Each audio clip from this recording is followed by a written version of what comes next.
Does the Takatso Consortium have enough power to get SAA back in the air? I'm joined now by Guy Leitch, Dr. Guy Leitch. He's the editor of SA Flyer magazine. Dr. Leitch, thank you so much for your time. So, it seems to have been met with positive news mostly. Do you think that it's got what it takes, this consortium, in terms of the expertise, the money, and the agility and the speed to get SAA going again?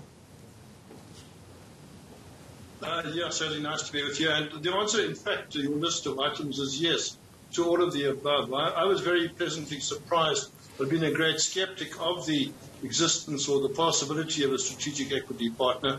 This consortium brings together the very needed skills that have been lost by SAA over time. Most notably, it didn't have the finance, so Harris brings the finance or access to finance, and with a current dowry of 3 billion rand, so that's a pretty good start. It can be added to the remains of the 2 billion rand that was set aside for it already in the bailout package in the business rescue plan.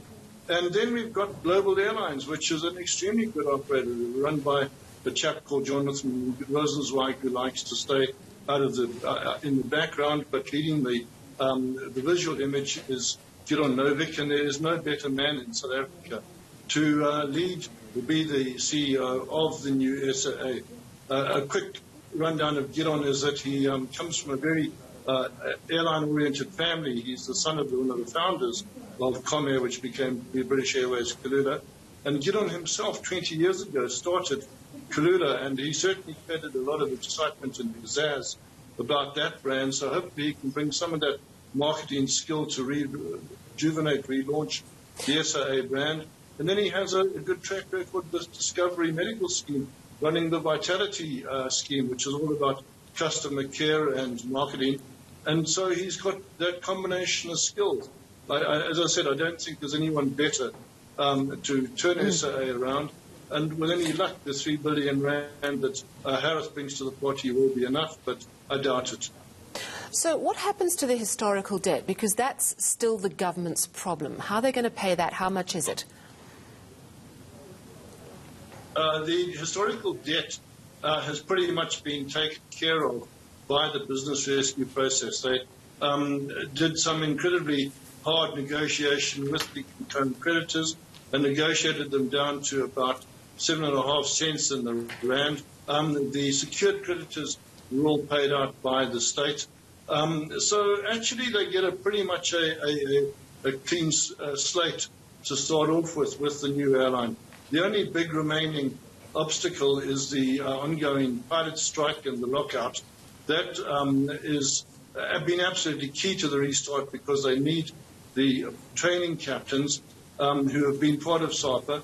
But fortunately, there's an end to that. And we're hoping to see an end to the strike on Tuesday this coming week, when the whole court case ends up in the Labour Court, and hopefully it'll be resolved. What about the issue of these subsidiaries? And am I right that we're talking about things like SAA Technical and the air shifts? Just explain this to me.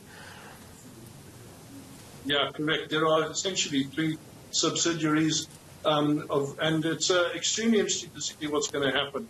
The one that I think should just be closed is air chefs. I've argued for a long time that SAA as an airline has no business in its food. So that one could just be sold off and disposed to private caterers.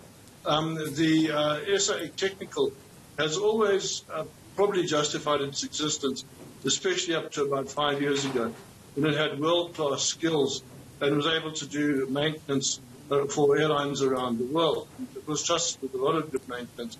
Unfortunately, it's lost a lot of that. Whether it will be rebuilt or not, we don't know. But it's had to be shrunk down enormously to cater for the much smaller SAA. And it's also lost key customers like Comair. And then finally, we've got Mango. Now, Mango is a very interesting one because, as we know, Giron and Global are operating the Lift airline brand. And that is now a direct competitor with Mango as low-cost carriers. So exactly how the Competition Commission is going to deal with this, I don't know. Perhaps they're just going to roll up Mango into SAA, as had long been proposed. But certainly those 2 brands can't really coexist indefinitely. That's going to be interesting to watch. So just explain government's involvement. Government, I understand, has a 49% share, but a 30% golden share. So explain that to us and what it means going forward with this group of sort of private business people who are going to hit the ground running, and then the traditional way of how government operates. Exactly. This is another absolutely fascinating question, because we've got the old physics conundrum of a immovable post and an irresistible cannonball. In this analogy, the immovable post is government's absolutely unwavering commitment to using the airline as a tool for transformation and development. This will entail additional costs, whether it be in staff development costs, whether it be flying to routes that aren't profitable.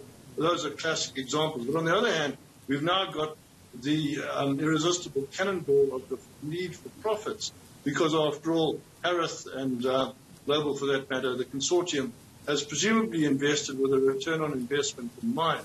So how they reconcile the need to fly unprofitable routes, run cadet schemes, run transformation programs on the one hand, with the need for profits on the other hand, I don't know. But Pravin Gordhan made it absolutely clear in his presentation that they continue to see the airline as a flag carrier, which is just a vanity project, and as a tool for transformation, and as something that South Africa can be proud of. That's pretty much incompatible with purely private sector airline practices.